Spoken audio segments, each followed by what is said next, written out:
बाहर के परिवर्तन से, बाहर के बदलाव से कैसी आंतरिक स्थिति बदलती जा रही है। सबका अपना एक मन है, सबकी अपनी एक बुद्धि है, सबके विचारों का एक प्रवाह है, सबके अपने भोग हैं, सबके अपने प्रारब्ध हैं।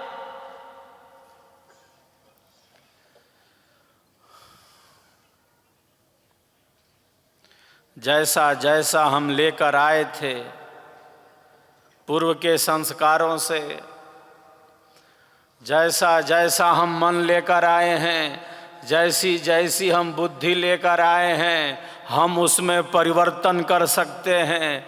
या तो वैसा ही वैसा लगभग लेकर जा सकते हैं, या उससे भी खराब कर सकते हैं, या ये भी अधिकार है हम सबको कि हम एकदम स्वच्छ होकर, निर्मल होकर जा सकते हैं, निर्मल होकर जा सकते हैं।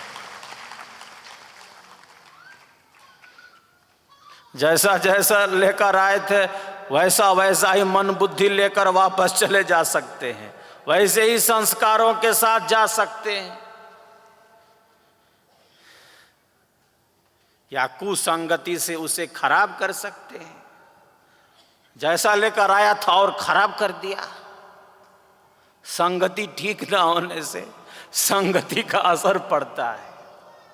या सत्संगति से, सेवा भाव से, सत्संग से, साधना से जैसा लाए थे उससे कहीं अच्छा निर्मल और स्वच्छ बना सकते हैं, निर्मल और स्वच्छ बना सकते हैं। तो अधिकार हमें मिला है, ईश्वर ने दिया है। अन्य योनियों में ऐसा कोई अधिकार नहीं है, वहां केवल शरीर की पुष्टि है और इंद्रियों की तृप्ति है। मनुष्य के पास ऐसा अधिकार है, हम सबके पास ये अधिकार है, हम बदलाव कर सकते हैं, क्योंकि हम मनुष्य हैं। हमारे पास विवेक की शक्ति है, हमारे पास इच्छा शक्ति है, हमारे पास ज्ञान शक्ति है, और हम सबके पास प्रयत्न की शक्ति है, पुरुषार्थ की शक्ति है।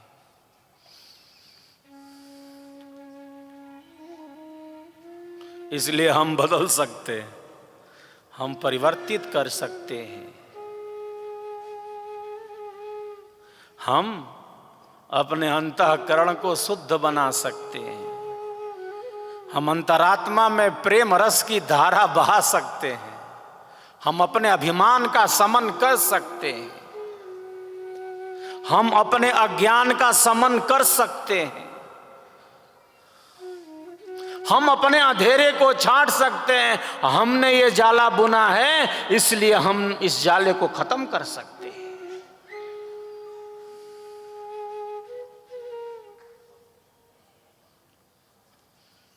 आत्मविस्मृति ही दुखों का कारण है, स्वयं को न जानना ही दुख है। ये शरीर इसीलिए मिला है, ये जीवन इसीलिए मिला है कि हम स्वयं को जान लें और स्वयं के अंदर स्थित उस परमानंद का अनुभव कर लें।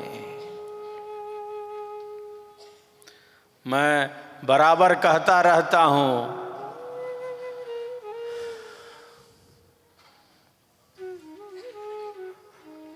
ये शरीर हमें मिला है, ये शरीर हमें मिला है, हमारा है नहीं, हमारा है नहीं, मिला जरूर है। अगर ये शरीर हमारा रहता तो हम इस शरीर को लेकर चले जाते, हम इस शरीर को लेकर चले जाते। हम लेकर तो आ गए हैं, हम इस शरीर को मां के गर्भ से लेकर तो आ गए हैं, लेकर जा नहीं सकते क्योंकि ये हमारा है नहीं, हमें मिला जरूर है, हमें मिला जरूर है। हमारा रहता तो हम लेकर चले जाते। हम अपनी वस्तु कहीं छोड़ देते हैं क्या? पूरा सहेज कर संभाल कर रखते हैं। अगर शरीर हमारा रहता तो हम लेकर चले जाते, यही मैं हूं, मैं शरीर हूं। अगर हमारा रहता तो हम लेकर चले जाते, हमारा है नहीं, हमें मिला जरूर है, हमें मिला अवश्य है, हमारा है नहीं। जीवन क्या है इसको हम जान लें, परम लक्ष्य की सिद्धि हो जाए, धर्म से लेकर मोक्ष की सिद्धि हो जाए, इसलिए ये शरीर मिला है। जीवनम जीवनम परमोत्कृष्टः प्रसादो जगतीपते तस्य तत्वम रहस्यम च ये विदुस्ते मनीषिणा। जीवन परमोत्कृष्ट है, ईश्वर का महान प्रसाद है।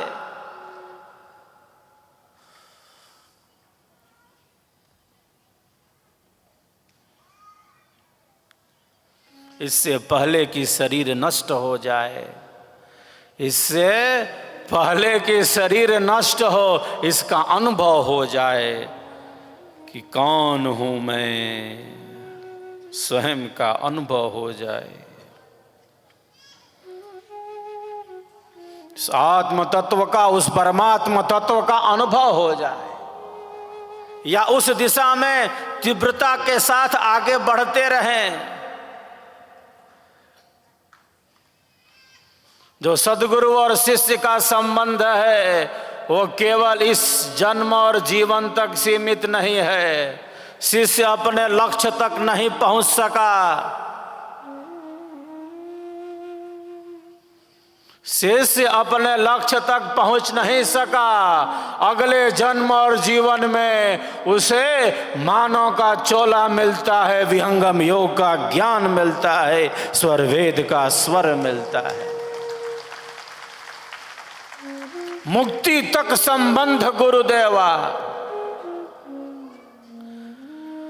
जो सद्गुरु और शिष्य का संबंध है वह संसार के संबंधों की तरह विनाशी नहीं है, वो मिटने वाला नहीं है। माता पिता पत्नी पुत्र सगे संबंधी बंधु बांधव,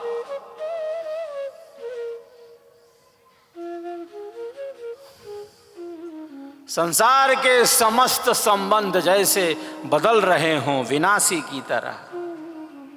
कोई कभी किसी रूप में आ रहा है, कोई कभी किसी रूप में आ रहा है।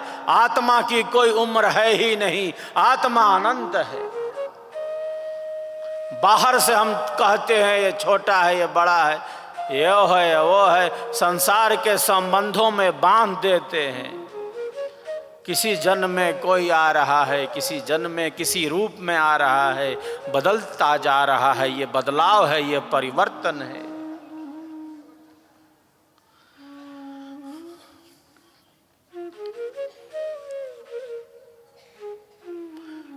संसार के संबंधों की तरह सद्गुरु और शिष्य का संबंध नहीं है। उसने स्वीकार कर लिया है, उसने हमारा हाथ थाम लिया है। हमें उसके बताए पथ पर चलते रहना है, स्वरवेद के पथ पर, सिद्धांत के पथ पर, सेवा सत्संग और साधना के पथ पर चलते रहना है। मुक्ति तक संबंध गुरुदेवा, मुक्ति तक संबंध गुरुदेवा। यही भाव शिष्य के अंतःकरण में। तो जिसके अंदर अटूट श्रद्धा है, जो सत्य पर विश्वास से परिपूर्ण है, वही कल्याण का भागी होता है। तन्मय होकर हम सब जय स्वर वेद कथा के दिव्य स्वरों का आनंद लाभ लें। जय स्वर वेद कथा, जय स्वर वेद कथा, जय स्वर वेद कथा, जय स्वर वेद कथा।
कौन सत्य कर्तव्य है, दुख सुख कैसे हो।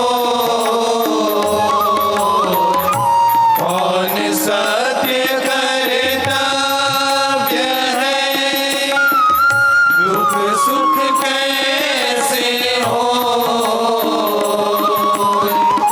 बद्धमूत्र के भांति सो, ग्रहण करो सत्य सो।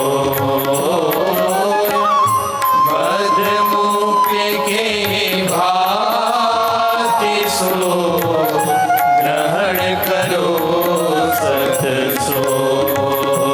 जय स्वर वेद कथा, जय स्वर वेद कथा, जय स्वर वेद कथा, जय स्वर वेद कथा।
सबके भीतर वही प्रतिष्ठित है।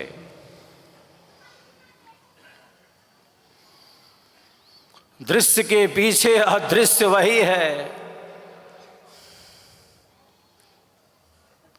उसी अदृश्य पर यह दृश्य शरीर, ये जीवन प्रवाहित है।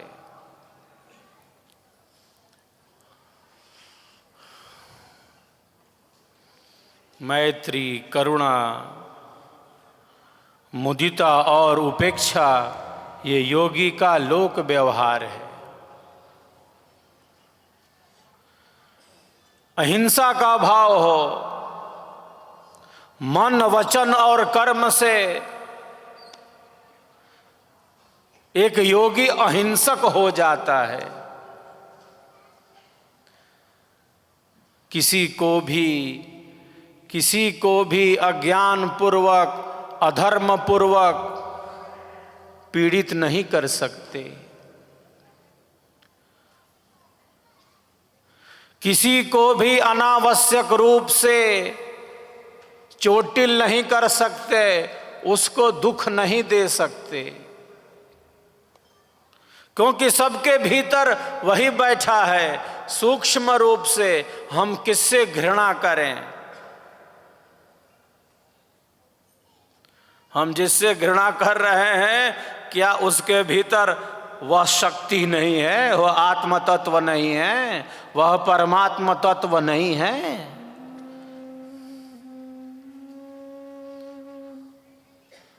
सबके भीतर तो वही प्रतिष्ठित है। उपेक्षा कर सकते हैं, हम घृणा किसी से नहीं कर सकते। उपेक्षा कर सकते हैं अयोगी की।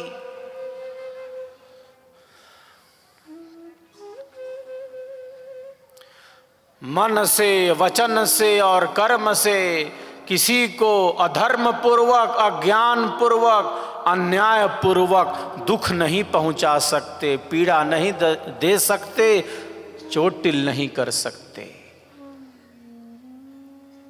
दुखी को और दुखी नहीं बना सकते, दुखी को और दुखी नहीं बना सकते, पीड़ित को और पीड़ा नहीं पहुंचा सकते। दुखियों का दुख कैसे कम हो, दुखियों का दुख कैसे कम हो, पीड़ितों की पीड़ा कैसे कम हो, हम इसमें कैसे उपयोगी हो सकते हैं, ऐसा चिंतन करने वाला, ऐसा विचार करने वाला जो योगी है वही सबके लिए उपयोगी है, वही सबके लिए उपयोगी है। जो सबके सुख का चिंतन करता है, जो सबकी शांति के लिए कार्य करता है, यह मैत्री भाव है।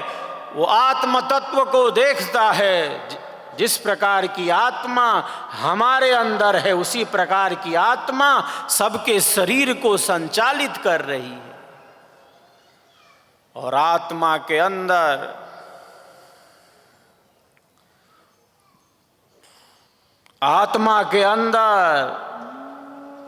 अंतरात्मा रूप से और कोई नहीं, सच्चिदानंद रूप से ईश्वर ही बैठे हैं, परमात्मा ही बैठे।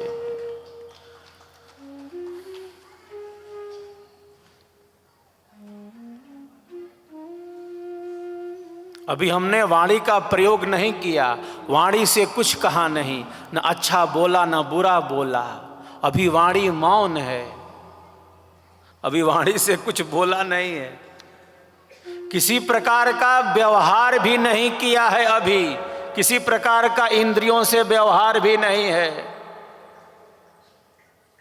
लेकिन यहां चल रहा है, यहां पर जैसा हम सोच रहे हैं,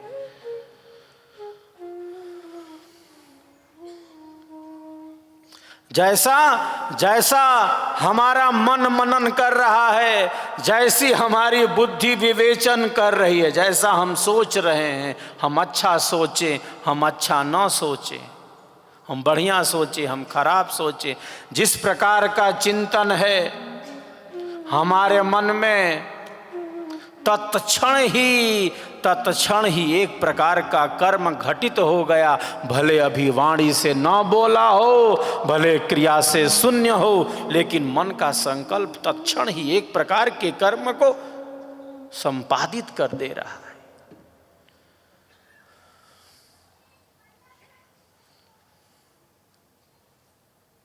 इतनी शक्ति है हमारे मन में, हमारा अंतःकरण इतनी शक्तियों वाला है।